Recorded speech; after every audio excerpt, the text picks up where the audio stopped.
All right, welcome to week 9. This is the DraftKings money picks for GPP and tournament plays. For those that normally join us, you know that Jason Mully is my counterpart. Unfortunately, or fortunately for him, he's taken a bigger position at ESPN Radio, and he's going to be unable to continue with us. He's putting out his picks for this week and next week on the website.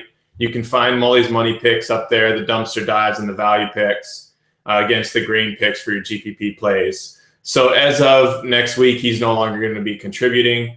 I'll be looking for someone else. I'm talking to a few people. But for now, I'm going to hold it down and take you through the lineup for week 9. Hope it helps you out. So once again, we have another millionaire lineup, another millionaire maker. I want to take a look at last week for a second. For the last 2 weeks, we've had Stacks take the top spot. Last week, it was the Tom Brady show. The top spot, he paired Brandon LaFell with Gronkowski, worked in Macklin, and hit on all cylinders. I had Edelman in a ton of lineups, and unfortunately, he didn't hit and pretty much killed my lineups. I did break 200, and that's normally good for top 1%. But this week it wasn't. This week was one of the highest weeks I've ever seen in scoring, and it was just crazy matchups with over-unders. The winner took it down with 293 total points, which is just unheard of. I don't think I've ever seen 300 broken in these tournaments. So this week I think is a little bit different, and here's why. The over-unders are a lot lower. The matchups are less tasty, and there's a ton of teams on bye. So we have a couple big over-unders, but I think it might not be a stack week, okay? I think it might be one of those weeks where you have the perfect lineup. There are definitely going to be some stacks to place in the money, but it might not be a stack week. So I'm going to take you to my optimal lineup for the week, and let's talk about it. All right, so I'm hoping you can see that. It's a little bit small, but I'll walk you through it. So Andrew Luck is my top quarterback. He's just been killing it week over week. He's super expensive. I think he's the highest this year thus far at 10,000. And I actually think that's going to keep a lot of people away from him. And that's better for me because you want that contrarian play where you're getting action where other people aren't. He's going up against the Giants. He's going to tear them up. No matter what happens in his games, he puts up nice numbers. He's the most prolific quarterback right now in the league in terms of putting up offensive numbers. And so I worked him in. I did stack him with T.Y. Hilton. It's a one-person stack. I'm not going heavy with Reggie Wayne is coming back. That could eat into Hilton a bit, but he's just been on fire. He's a clear-cut number one. He even wasn't a clear-cut when Reggie Wayne was completely healthy. So I think he's going to get his targets. And I think Andrew Luck puts up numbers. There's no doubt. What I had to do in order to take Luck was eat it in some others and take some value plays, which you don't necessarily have to do this week. There are a ton of mid-level salaries where you can work in your stars. But in the Cincinnati game with Bernard being out, that opened up the door for Jeremy Hill. And in my opinion, he's a plug-and-play. Okay, he's at $4,000 salary. He opens up a ton of room, and he's a starter on an offense at home that hasn't been playing great, but they're going against Jacksonville.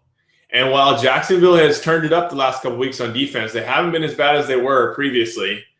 Jeremy Hill's going to get his touches, and that's what you want in a GPP running back. Okay, you want lots of touches and lots of opportunities. And so I like the matchup, and I've got exposure to him in a ton of lineups. He just opens up so much for starting running back. I think you're going to see a lot of exposure to him across the board, but I'm not passing up on him. Shane Vereen's been down the last couple weeks, and he got severely out-touched by Gray last week. They're going up against Denver with the highest over-under for the week. It's at 53.5, which is almost as high as last week's Packers-Saints game. I think it's the second highest for the year. And I think this is a perfect game for Vereen.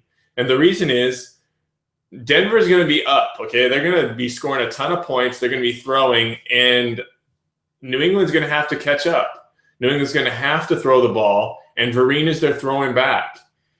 This is one of those games where I think Vereen has a ton of upside. Relatively low salary at $4,600, and I think he gets this game. So for me, I have a lot of exposure to Vereen across the board as well. So here's one of those real value picks that you don't have to do this week if you don't want to, but for taking someone like Luck, I had to fit him in. Okay, Kenny Britt hasn't done much all year, but with Brian Quick out for the year, he steps into the number one role with Austin Davis, and Davis has been throwing the ball. He's been throwing the ball well. He hooked up last week with Britt for 52 yards, but he also had a couple of opportunities in the red zone. Britt is a big body. They're going up against San Francisco. San Francisco's tough against the run, and I think they're going to be playing from behind. So what that means is Britt's going to get his looks, okay? Quick has put up big numbers this year, and it's because St. Louis has been coming from behind and they've had to throw. And I see the same for Britt this week. And he's also a player that is going to be heavily underutilized, and this is what you need to make up. So I really see Britt as someone that could put up a touchdown, put up 100 yards, and get me ahead. I've already spoke about T.Y. Hilton. Andre Johnson is another player that has a $5,500 salary. He's worth well above that. He is a number one, and you know my steadfast rule for the year. Anyone going against Philadelphia in the passing game is money in the bank, and it's no different this year. It's no different this week. Andre Johnson has been given his marching orders, and the orders are get him the ball. And Fitz has said he needs to get Andre the ball more. In the last couple of weeks, he hasn't found the end zone like we'd like to, but I think this is his week. Philadelphia's going to be putting up points, and they're not strong against the pass. They are pretty strong against the run. So I'm fading Arian Foster this week.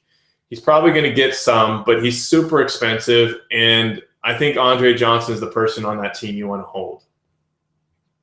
My tight end position, to me, Julius Thomas is a must-own this week. He's at $5,600. He's $2,000 less than Gronkowski at $7,600. While Gronk is going to get his, Julius Thomas has the potential to put up the same type of numbers. And you really have to keep an eye on the weather in New England this week. So it's a high over-under, but there's chance for some really cold weather. There's chance for potential rain, potential snow, and that could really throw a wrench in the game. Okay, so what that could do is make these teams rely on the run a little bit more and shorter passes. It's not a steadfast rule. We've seen people do really well in the snow through the air as well, but Julius Thomas is a threat regardless. He hasn't found the end zone. Demarius is going to be locked up with Revis. I really think this is Julius Thomas's week, and I'm holding him in virtually every lineup. Now, the one downside of that is I really like Ronnie Hillman too. He's going to get his touches, and Denver does run a lot. He's been getting 20-plus carries a week. He hasn't found the end zone. He got super close last week on a couple times, and he should have gotten in. He still hit 100 yards, and I think he hits it again this week against New England. New England is susceptible against the run, and so I really like him.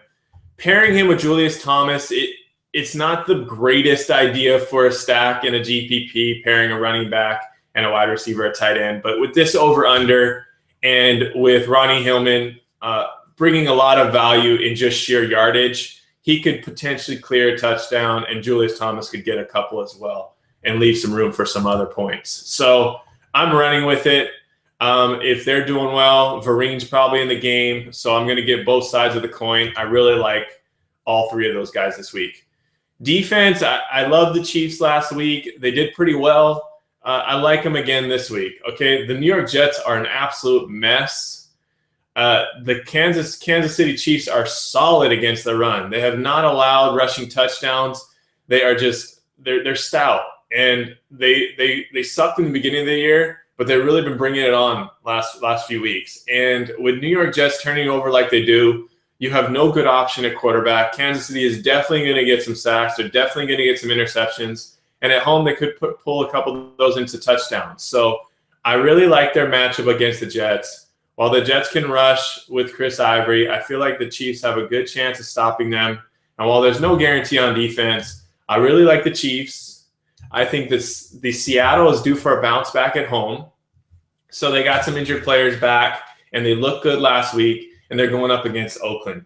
You can't help but like someone going up against Oakland and a rookie quarterback. And then you also have the Bengals, okay? The Bengals haven't been playing well on defense as well as they have in the past, but they've got Jacksonville this week. Jacksonville gives up the most points to opposing defenses. And while Denard Robinson could be a good play because Cincinnati has not been defending the run well, they've got some great corners, and I think they lock down Bortles, get some interceptions, and turn in some points for you. So I hope that helps you out this week. Hope to see you on top of the leaderboards. Good luck. Check us out at FF Money League on Twitter and fantasyfootballmoneyleague.com.